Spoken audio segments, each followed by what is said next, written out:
Coffee is the hallmark of millions of people's mornings. But how often do you think about where your coffee comes from and who's making it? This Hispanic Heritage Month, Clarified is celebrating the uniquely Latino coffee makers and drinkers from across the Americas.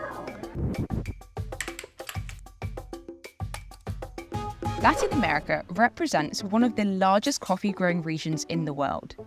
The Americas are responsible for 84% of the world's Arabica supply. In 2020, the region produced more bags of coffee than Africa and Asia combined.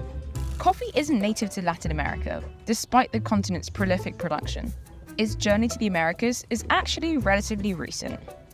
Well, coffee was first brought to the Americas by the French. It was brought to Martinica, or Martinique, in the 18th century. That's Mario Fernandez Alduenda, an 8th-generation coffee producer from Mexico, food scientist and technical officer at the Specialty Coffee Association.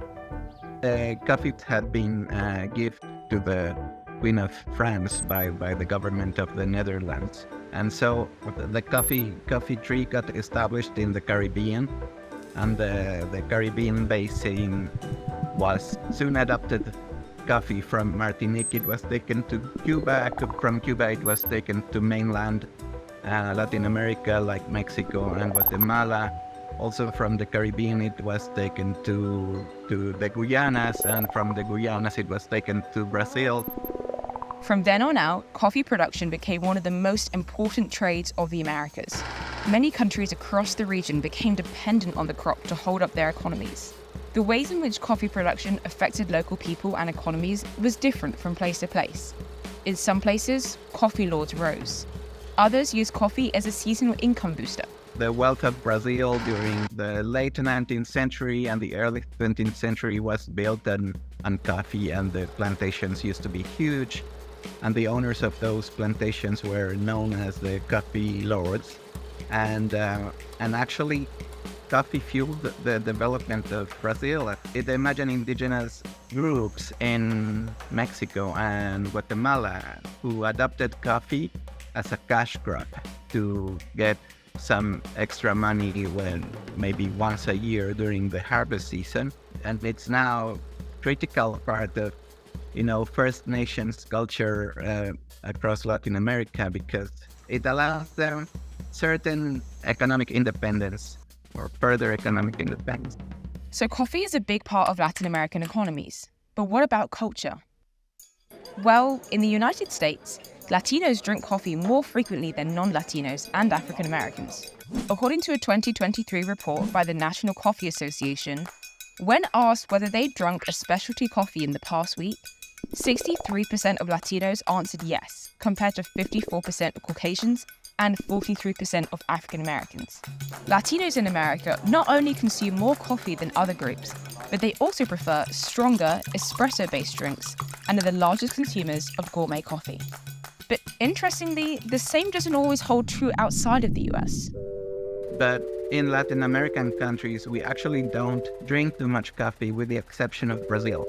Brazil is the one country in Latin America where people drink a lot more coffee per person than an average American. So why do Latinos outside the US drink less coffee? I think there's a cultural component of that, because definitely coffee is part of the Latino culture.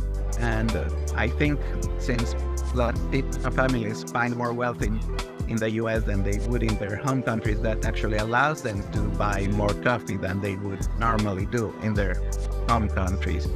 Despite massive production, the high-quality coffee was usually exported, and the coffee left for locals was traditionally the lower-quality beans. With a massive diversity of countries across Latin America, there is also a diversity in the way that coffee is prepared in each. There's Café Cubano. It's a very dark roasted coffee, brewed as espresso, but sometimes with sugar. Colombian Tinto.